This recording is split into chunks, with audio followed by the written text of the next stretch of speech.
I'm Riley Miner, and I play Hiccup in the new How to Train Your Dragon live spectacular.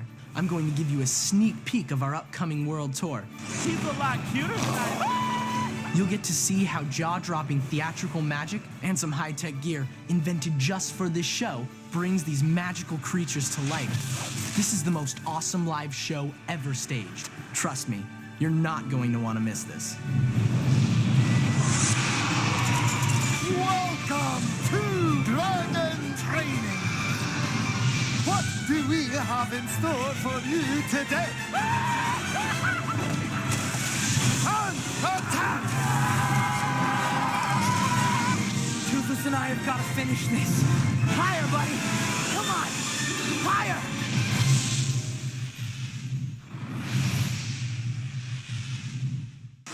We were in the midst of making the movie How to Train Your Dragon, and a couple of us had an opportunity to see this amazing show called Walking with Dinosaurs. We were so excited and so impressed with this new technology, and it seemed like an amazing opportunity to take the story of our movie and actually be able to bring it to life in a live show in a way that people have never seen before. What I loved is it set us almost, initially impossible challenges. We needed dragons who would blow fire, could fly through the sky. We needed to tell a story about oceans and ships and tell it in a arena. And I think that if something's hard to do, it engages one's imagination. It challenges you, and I love that. There's so many things in it, everything from robotic dragons to things that are flying in the air, running on walls, they're swimming underwater. There's so much going on all at once. It's this amazing spectacle, and then on top of that, you have this brilliant story. Hiccup's a young boy trying to find his way in the world and doesn't have any friends. His dad wishes he was more of a man. Hiccup! What are you doing out here? Just do as you're told and get inside! So he tries to prove it by going out to shoot down a dragon, and he just ends up in more trouble. And Yes, I hit it! I shot down a night fury, Dad! Enough, Hiccup! Hiccup, just kind of stay away from him because me and him are on two different sides of the world. I'm determined and I train every day and I work hard for what I want. Whereas him, he sits at home making toys and diddle-daddles, and he's not big and buff like everyone else and Burke. What were you thinking of, son? Just wanted to be one of you guys. eventually he just finds out that he can't kill dragons, and he befriends them. Slowly, she starts feeling this sense of competition with Hiccup because he doesn't train these dragons in the typical way that they've been taught to train the dragons. She's at the top of the class, Hiccup's at the bottom of the class, and she doesn't want anything to do with him. And then when he starts taming these dragons and he starts surpassing her, wow, he's better than you ever were. then she starts to get jealous and she really wants to know what's going on. The scene in the forest, which leads into the scene where they fly the dragon, she starts to realize and she gets to experience the total opposite that she's been trained her whole life to believe. These dragons kill us, these dragons are bad. Now hold on tight. Here we go. Nice, huh? And then I think at its core is a great and very compelling relationship between a father and a son. A father that wants the son to be everything that he is. You're going to do the training. But Dad... And ultimately has to learn that he's got to allow his son to be the best version of himself. And that story, that heart at the core of this, I think, is invaluable. Good luck, son. Thanks, Dad. All stories boil down to this very simple ideas, and the more universal you can make them, the better it is. I think we just went for a very classical theme, which is to be true to yourself, and something that the world might perceive as a weakness can actually be your greatest strength. I need you all to see this. They aren't what we think they are. If you don't have a great story, it all kind of collapses. And so seeing how Nigel was able to bring that to life in this amazing 2-hour presentation is incredible.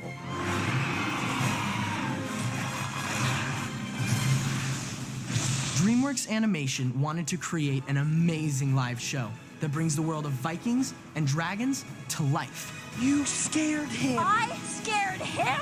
They searched the globe and found director Nigel Jameson. His job? Easy. All he had to do was make the impossible possible. And after 4 years in the making, the dream has finally been realized. We really were inspired by global creatures, and we really felt there was an opportunity to take this pioneering technology that they created and to apply it to the world of dragons. And I have to say, they have more than exceeded any expectations we had. So you like to draw too, huh? Oh, sorry. And there's no one better to tell this unique story than our director, Nigel. I mean, right from the beginning, he's had to take some pretty crazy scenes and try and make them work in real life.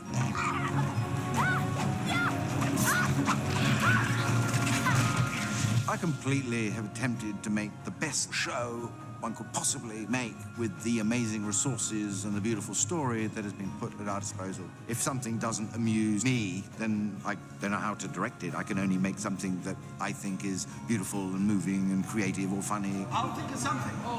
Nigel's done an amazing job. Sitting through the rehearsal process, you're really aware that it's not easy to combine that sort of storytelling and spectacle in a vast arena space. 1,000 people in all have worked on the show. We've got 27 dragons in a remarkable flying rig that lets them fly and spin and turn and dive through this world. A total of 2,000 square meters of projection, so the whole floor and the whole back wall, all kind of animated. And it's been a real thrill to bring this amazing story to the stage. We've had just a really world-class team. We encourage Nigel and the creative team working on this to be able to take license, to do their own version of it. So fundamentally, it's going to tell the story of How to Train Your Dragon, but it's going to do it in a unique way. We don't have to kill them. There's another way. The dragons aren't the only thing that get to fly in this show. Yep, that's me up there on Toothless, soaring around the arena. Hey, I think I'm finally getting the hang of this. The other actors and I went through some difficult training to prepare for our roles. We had to scale walls, fly through the air. We even had to go toe-to-toe with those fiery dragons.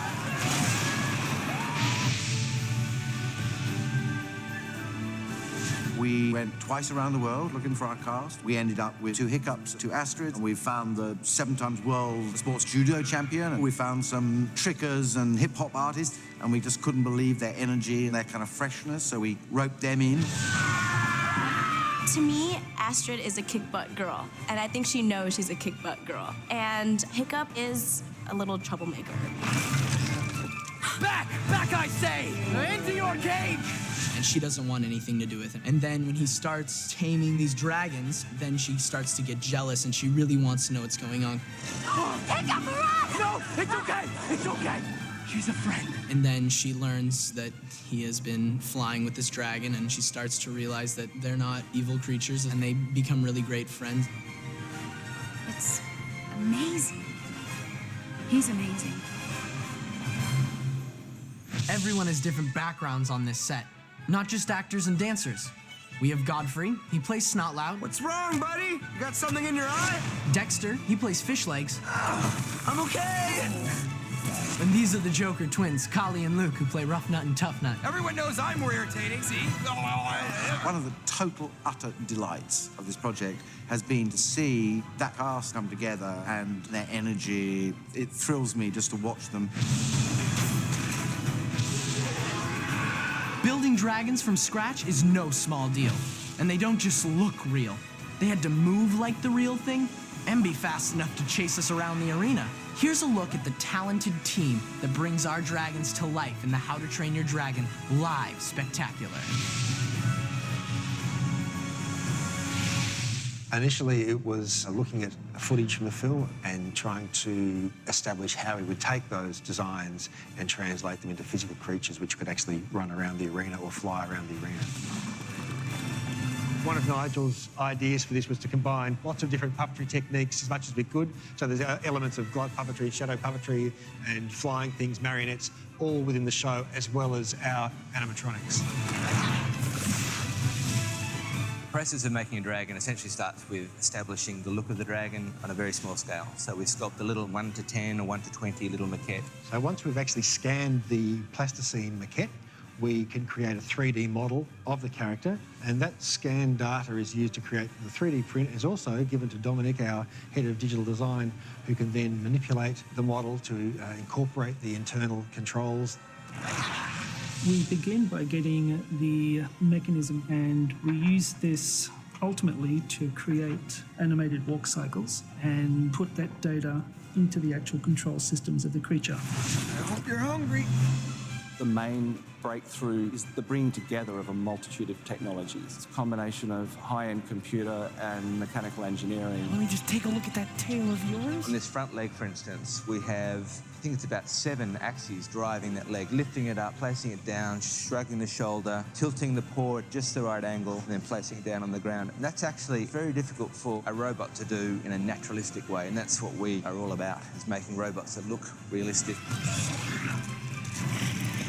Toothless has over 30 servos to articulate body, ear movements, lip movements, eyes, but right through to some very detailed facial expressions.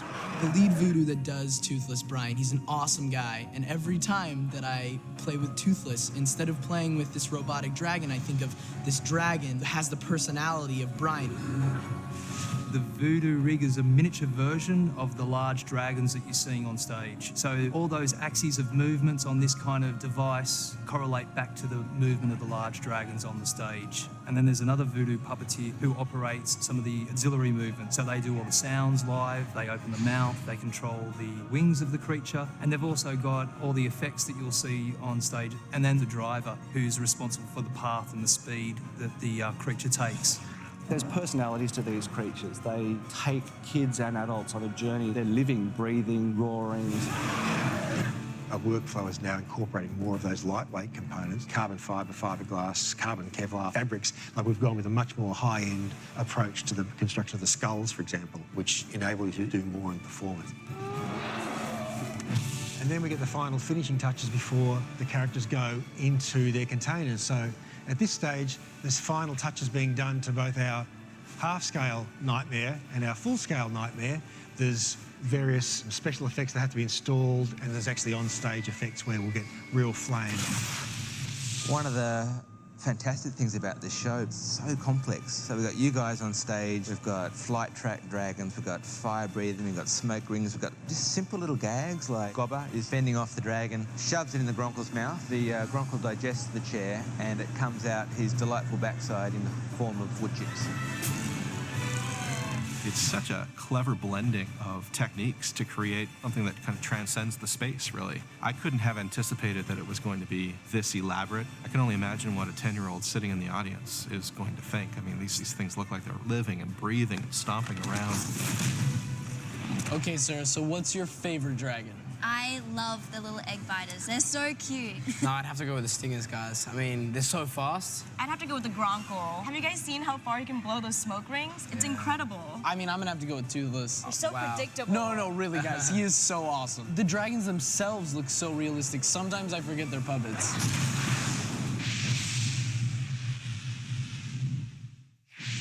Everything that this arena spectacular is doing is huge. Take this projection screen, for instance. Now, a normal cinema screen is about 360 feet squared. You can fit up to 9 screens on our back wall alone, and then double it on the ground space. It was pretty daunting to start with, and also being asked to design the projection and the visuals and everything that had to do with this world that had to be illustrated. Often video sits at the back and it can play and it can be cut and edited. We're talking about many, many projectors, so just the way they're stitched together is very challenging. And because we're trying to fly someone around a space, that every move that they make has to be related to the projection. It's almost like playing a virtual reality video games. The screen's the back wall, and I'm like flying on the dragon. I'm going through, and it's like oh no, turn right, no, kid, don't hit the rock, and come on, Toothless, we got this, we got this. And then when I get it, it's like, yes! Don't worry, we got it covered! Yeah! Woo! The flying rig, it's like an enormous train system, like a metro system in the air, flying dragons around, because there's tracks and there's changes and there's switches. The flying rig in itself is a whole show worth of complexity. The flight track is basically an inverted monorail. So the idea is there are a pair of I-beam tracks that travel around in a configuration which is a sort of an extended figure eight with an outer perimeter, with the ability to switch between different sections of the track and move trolleys around so we can change direction. It's the size of a football field, with a train system on top of it, flipped upside down, with carriages carrying dragons, traveling up to 20 miles per hour. Sitting on an actual dragon and seeing the detail up close and seeing the movements and knowing that there's a flight track, tons and tons of weight above my head, and all this is happening in front of an audience of thousands of people, it's just magical. Just in case you haven't noticed, the dragons are enormous. The stage is massive. Really, everything about this production is huge. But as big as this show is, the team can still pack everything up and move it to a new city in one day. Yeah, I couldn't believe it either. But that's how it makes its way to your city. The biggest thing is probably the fact that we're having to move something that ordinarily you would try and sit down in a venue for quite a long time. So building it to be able to tour very quickly. I mean, it's got 2-day turnaround, so we pull out on the Sunday night, travel on the Monday, put the show up on Tuesday and perform on Wednesday. That's a fairly rapid movement for something this size. Everything has to fit in one of these containers, so each container is only 12 metres long by about 2.4 by 2.4. You see at the moment, Nada's in the process of being dismantled so they can fit into one of these containers, and every week they come out again and they're undone and off they go. I think we really wanted to create a sense of wonder at scale. The level of perfection in terms of engineering and programming and all of that is very, very rigorous. Everything is amazing about the show, from the cast to the dragon to the projections. It's exhilarating. Every show is awesome. These dragons are going to excite audiences all over the world. Even though we're playing on 5 continents, we'll be in a new city every week. So take it from me and catch them while you can. What the audience will love about these dragons is that these creatures move so realistic. They breathe fire, they roar. Global creatures, the meticulous ways that they create the creatures and their attention to detail and color and texture in the character work and in the sets and in the projection and how they're doing the music, just to give you the same type of feeling the movie gave you. Really love moments where Hiccup and Toothless connect and you see this building of a relationship. So this scene, First Touch, that is similar to the movie, I think you really get that sense of sentience from the creature, that it's alive and breathing and thinking about this moment.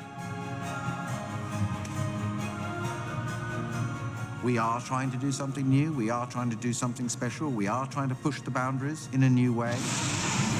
Look at us! We're on a dragon! We're on dragons! All of us!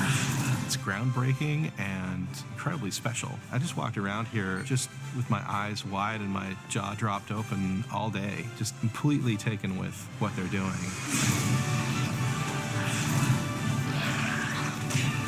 The show is spectacular. Even though I've seen it a billion times backstage, in front of stage, in the audience, I'm still amazed. My favorite part of being in the show is the audience reaction. When they see me take flight on Toothless for the very first time, it's a thrilling moment. Fire, Toothless! Fire!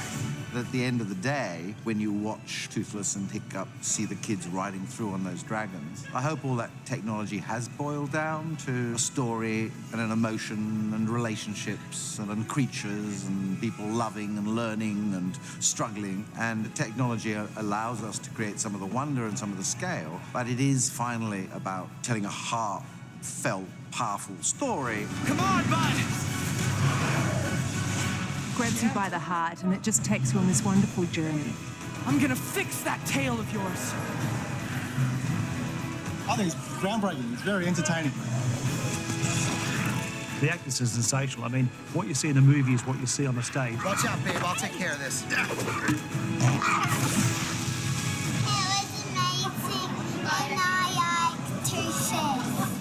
I thought it was really exciting. It was my favorite movie, and then they turned it to a show, and it was like amazing.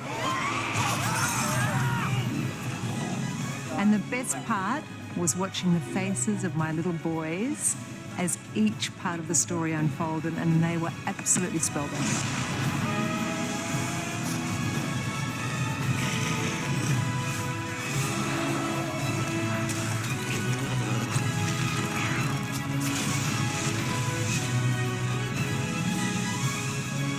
Working with the creatures on the How to Train Your Dragon live spectacular has truly been the experience of a lifetime. I hope you come to see us when the World Tour soars into your town. See you there.